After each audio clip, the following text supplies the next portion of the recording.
Ahir és curiós perquè es van barrejar l'economia amb les últimes retallades de Rajoy, amb l'autotret del net del rei, el senyor Froilán. A vegades és una mica boja, no?, l'actualitat.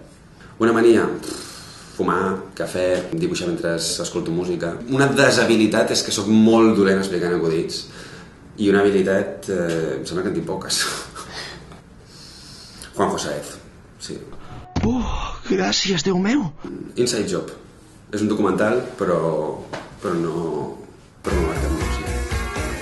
You come to us today telling us we're sorry, we won't do it again.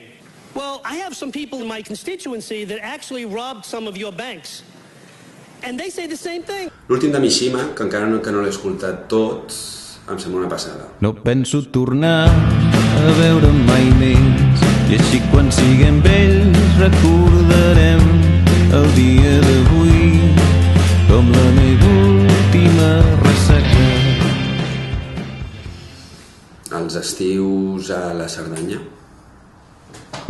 Pagant jo la compta? Doncs m'encantaria conèixer en Quim Monzó. No em suporto a mi mateix. De veritat, sí, és així.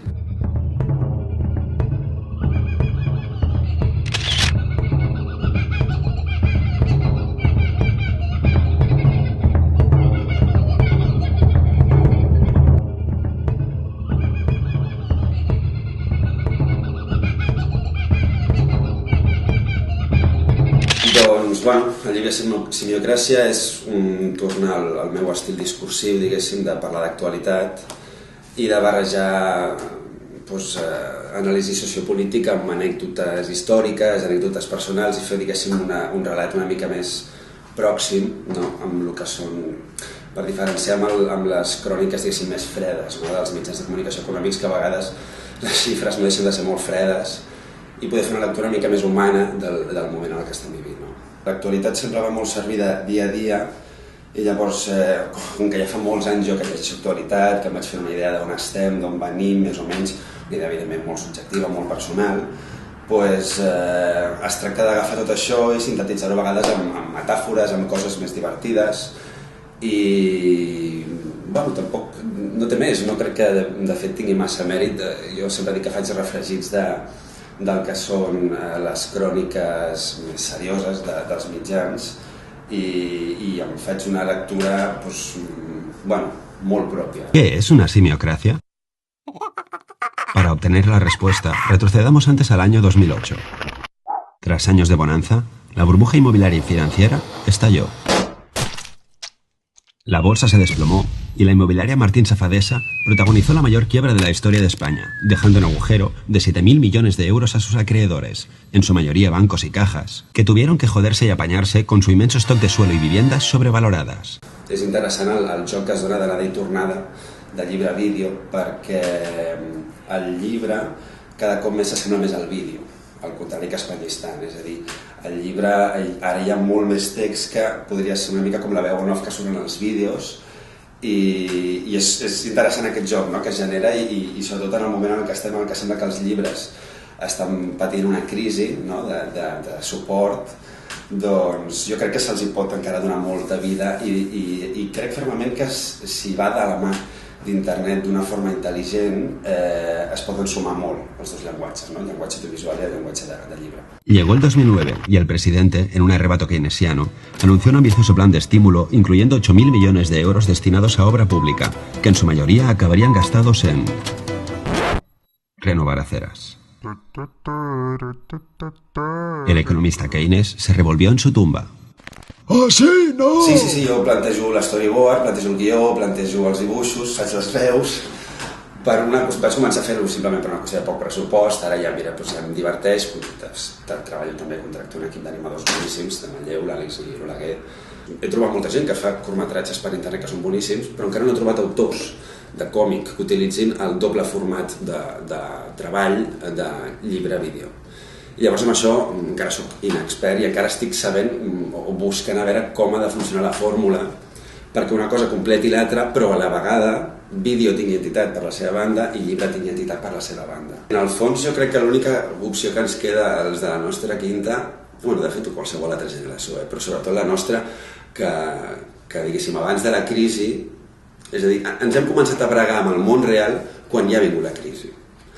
Llavors, com que totes les fórmules que ens havien inculcat s'estan desmuntant, és a dir, vam créixer en un món que suposadament estava molt establert, no? L'estructura d'ascensió social, tot era molt clar, sí, tu treus un títol, arribaràs aquí, doncs no trec un títol, bueno, doncs llavors treballaré, i tot això s'està desmoronant. Llavors, jo crec que al final l'única fórmula que ens queda és provar, o sigui, anar a lo punky i dir, bueno, doncs vaig a provar, vaig a equivocar-me, vaig a tenir idees, a provar fórmules noves i prova error.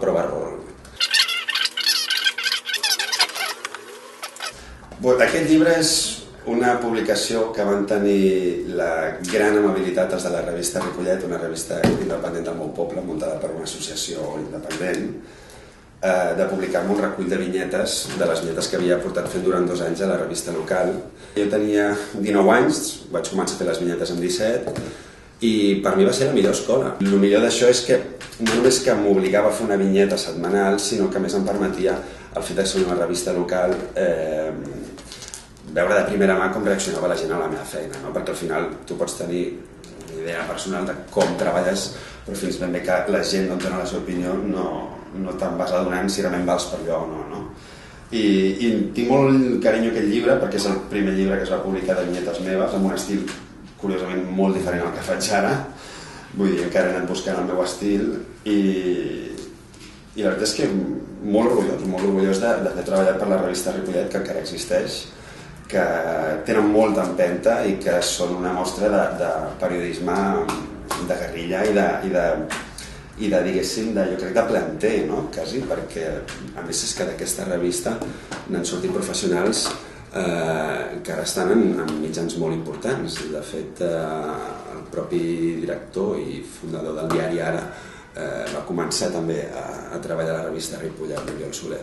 Vull dir que és curiós, n'han sortit bastanta gent bastant interessant d'aquesta revista. Aquest mico, doncs allò, com que tinc poca feina allà, doncs mira, em vaig decidir posar-me a fer una figura de fang i contractar un fantàstic mestre geganter d'aquests artesans que fan capgrossos i gegants de Badalona, l'Alexandre Judà, perquè em fes un motllo i unes còpies amb cartopedra.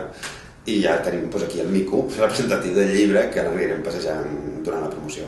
Doncs una salutació pels amics de la Finestra Digital, un plaer estar per vosaltres i us animo a descobrir, no ja a comprar perquè això evidentment ho heu de triar cadascú de vosaltres, però sí a fullejar si voleu a les llibreries el llibre i acabar de completar una mica el relat que oferia amb el vídeo de Simiocràcia, doncs diguéssim una lectura més completa de la situació en la que estem ara, no ja de l'ara, sinó de comparació amb altres moments històrics i sobretot, no sé, que us faci pensar i reflexionar i riure també, pot ser, i passar una bona estona, que al final, encara que s'acabi el món, sempre està bé distreure's un rato. Moltes gràcies.